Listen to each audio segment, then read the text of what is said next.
नमस्कार, मी अनिल जाधव. तुम्ही बघताय आपला अग्रवन. भारत आणि न्यूझीलंड यांच्या दरम्यान मुक्त व्यापार कराराविषयीच्या वाटाघाटी आता पूर्ण झाल्या आहेत. मुक्त व्यापार करारामध्ये ज्या वस्तूंचा किंवा शेतीमालाचा समावेश असतो त्या शेतीमालाच्या आयातीवरचं शुल्क काढलं जातं किंवा आयात शुल्क कमी केलं जातं किंवा शुल्कमुक्त आयातीचा एक कोटा ठरवला जातो. त्यामुळं पुढच्या देशाला त्याचा फायदा होत असतो. आता भारत आणि न्यूझीलंड यांच्या दरम्यान ज्या काही वाटाघाटी झाल्या या वाटाघाटींमध्ये नेमक्या कोणत्या शेतीमालाची भारतामध्ये आयात होणार आहे, तसंच कोणत्या शेतीमालाच्या निर्यातीसाठी भारताला फायदा होणार आहे हे आज आपण समजून घेणार आहोत. आता आपल्या सगळ्यांना माहिती आहे की भारत आणि अमेरिका यांच्यामध्ये जे काही व्यापार युद्ध सुरू झालं होतं किंवा अमेरिकेनं भारताच्या आयातीवरती जे काही 50% आयात शुल्क लावलं त्यामुळे आपल्या कापड निर्यातीला मोठ्या प्रमाणात फटका बसला आहे. मग आता न्यूझीलंडसोबत जो काही वाटाघाटी झाला आहे त्यामध्ये कापड निर्यातीला चालना मिळणार आहे का, आपल्या सोयाबीनचं काय होणार आहे, मक्याचं काय होणार आहे, तसंच इतर शेतीमालाचं काय होणार आहे, भारताने नेमका न्यूझीलंडच्या कोणत्या मागण्या मान्य केल्या हे समजून घेणं खूप गरजेचं आहे. तर भारत आणि न्यूझीलंड यांच्या दरम्यान वाटाघाटी पूर्ण झाल्याच्या बातम्या मागच्या 2 दिवसांपासून सध्या चर्चेमध्ये आहेत. या वाटाघाटींमध्ये भारताला नेमका कोणत्या कोणत्या वस्तू निर्यातीसाठी फायदा होणार किंवा प्रोत्साहन मिळणार याची चर्चा सगळीकडे सुरू झाली आहे. तसंच न्यूझीलंडला काय फायदा होणार याची देखील चर्चा सुरू आहे. परंतु आपल्या शेतकऱ्यांच्या आणि शेतीमालाच्या पदरी नेमकं यात काय पडलं हे देखील समजून घेणं गरजेचं आहे. तर सगळ्यात महत्त्वाचं म्हणजे अमेरिकेमुळे जी आपली कापड निर्यात किंवा तयार कपड्यांची निर्यात ही ठप्प झाली होती त्याला काहीशी चालना मिळायची शक्यता आहे. कारण न्यूझीलंडनं कापड, तयार कपडे तसंच जे आपले सागरी उत्पादन आहे म्हणजे कोळंबी किंवा मासे असतील यांची आयात शुल्क मुक्त केली. म्हणजे न्यूझीलंड भारतातून आयात होणाऱ्या कापडावर, तयार कपड्यावर आणि सागरी उत्पादनांवर कोणतीही आयात लावणार नाही. त्यामुळं व्यापार करारातला हा जो काही मुद्दा आहे तो भारताच्या फायद्याचा ठरू शकतो असा अंदाज अभ्यासकांनी व्यक्त केला आहे. यासोबतच न्यूझीलंडनं भारतामधून जेवढ्या काही वस्तू आयात होतील म्हणजे 100% आयात शुल्क मुक्त केली आहे. म्हणजेच भारतातून निर्यात होणाऱ्या सगळ्याच मालांवरती न्यूझीलंड कोणतंही शुल्क लागू करणार नाही. मग भारताने देखील असं केलं का, तर तसं नाही आहे. कारण न्यूझीलंडचं प्रमुख क्षेत्र आहे डेअरी. न्यूझीलंडमधून जगातल्या जवळपास सर्व देशांना कमी अधिक प्रमाणात डेअरी उत्पादनांची निर्यात होत असते. तिथली डेअरी उत्पादनांचं जे काही प्रमाण आहे ते अमेरिकेसारखंच आहे. तिथं प्रति जनावर जे शेतकऱ्यांची संख्या आहे किंवा जे काही मोठे गोठे आहेत त्यांची संख्या जास्त आहे, उत्पादन खर्च कमी आहे आणि त्यांचा माल स्वस्त असतो. न्यूझीलंडचे व्यापार करारादरम्यान जे काही वाटाघाटी सुरू होती सुरुवातीपासून मागणी होती की भारतानं डेअरीसाठी आपलं क्षेत्र खुलं करावं. म्हणजे भारताची जे काही डेअरी बाजारपेठ आहे ती न्यूझीलंडच्या उत्पादनांसाठी खुले करावे. परंतु भारतानं सुरुवातीपासूनच या मुद्द्याला विरोध केला.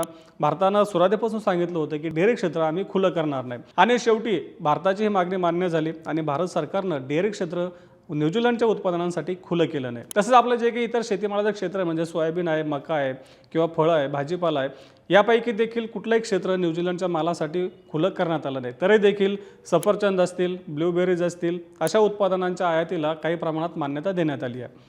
आता आपण समजून घेऊयात की भारतातून नेमकं कोणत्या कोणत्या शेतीमालाच्या निर्यातीसाठी फायदा होणार आहे आणि भारत सरकारनं न्यूझीलंडच्या कोणत्या उत्पादनांसाठी आपली बाजारपेठ खुली केली आहे. तर भारतानं न्यूझीलंडच्या लोकर, कोळसा आणि ज्या काही लाकडांच्या वस्तू असतात किंवा जे महागडे लाकडं असतात त्यांच्या आयातीवरचं शुल्क काढून टाकलं आहे. म्हणजे कोणतंही आयात शुल्क नसणार आहे. तसंच वाईन, अवेकाडो, ब्लूबेरीज या शेतीमालाच्या आयातीवरचं शुल्क कमी केलं आहे. तसंच किवी आणि सफरचंदाच्या आयातीवरचं शुल्क कपात केलं. परंतु हे आयात करताना कोटा ठरवून दिला आहे. कोट्यापेक्षा जास्त आयात झाल्यानंतर त्याच्यावरती आयात शुल्क लावण्यात येईल असं भारतानं स्पष्ट केलं आहे. त्यामध्ये भारतानं जो काही मनुका मध आहे त्याच्या आयातीवरची सध्या 66% आयात शुल्क आहे. पण आता वर्षाला 200 टन जो काही मनुका मध आहे तर तो किमान आयात मूल्यासह म्हणजे $20 किमान आयात मूल्य असणार आहे आणि वर्षाला 200 टन मनुका मध आयातीला परवानगी दिली आहे. त्यासोबतच सफरचंदाच्या आयातीवर सध्या 50% शुल्क आहे.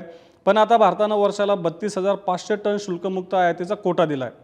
हा कोटा 6व्या वर्षी 45,000 टनांपर्यंत वाढणार आहे आणि आयातीवर 25% शुल्क लागू होणार आहे. तसंच किवी आयातीवर देखील सध्या 33% शुल्क आहे.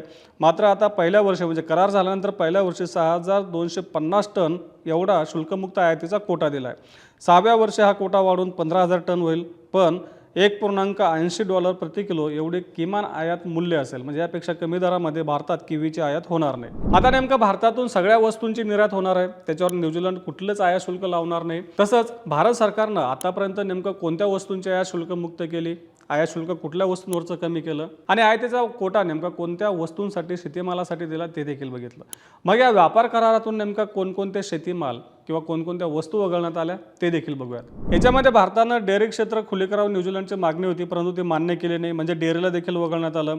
तसंच मेंढीचं मांस वगळलं तरी सर्व प्रकारचं मांस आणि आपल्या जनावरांपासून जे काही उत्पादनं तयार होतात त्या सगळे उत्पादनं या व्यापार करारातून वगळण्यात आली आहे।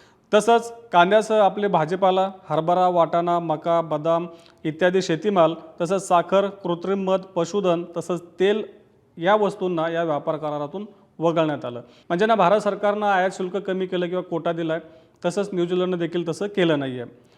यासोबतच दागिने तसेच हिरे, तांबे आणि ॲल्युमिनियमच्या ज्या वस्तू आहेत यांना देखील या व्यापार करारातून वगळण्यात आलं आहे। आता अमेरिका सुरुवातीपासून अडून बसलं होतं की भारत सरकारनं शेतीमालासाठी आपली बाजारपेठ खुली करावी, तसंच डेअरी क्षेत्र देखील खुली करावं, म्हणजे अमेरिकेचा जो काही GM सोयाबीन आहे, मका आहे किंवा इतर जे काही पिकं आहेत ती भारतानं आयात करावी, तसंच डेअरीचे उत्पादनं देखील आयात करावी अशी मागणी अमेरिकेची होती।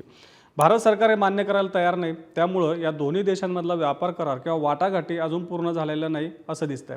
परंतु न्यूझीलंड आणि भारत या दोन्ही देशांमध्ये आता वाटाघाटी पूर्ण झाल्या आहे। पुढच्या काही दिवसांमध्ये हा व्यापार करारावरती स्वाक्षऱ्या केल्या जाणार आहेत आणि त्यानंतर त्याची अंमलबजावणी केली जाईल। या वाटाघाटी पूर्ण झाल्यानंतर भारताचे वाणिज्य मंत्री पियुष गोयल यांनी स्पष्ट सांगितलं की भारत सरकार शेती आणि शेतकऱ्यांच्या प्रति कुठे देखील तडजोड करणार नाही। पियुष गोयल म्हणाले की भारत सरकार शेतकऱ्यांविषयी संवेदनशील आहे, त्यामुळे सरकारने न्यूझीलंडसोबत व्यापार करारातून गहू, तांदूळ, डेअरी, सोयाबीन आणि इतर शेती उत्पादनांची बाजारपेठ बाहेर ठेवली, म्हणजेच या शेतीमालांची आयात किंवा डेअरी उत्पादनांची आयात भारत सरकारनं मान्य केली नाही।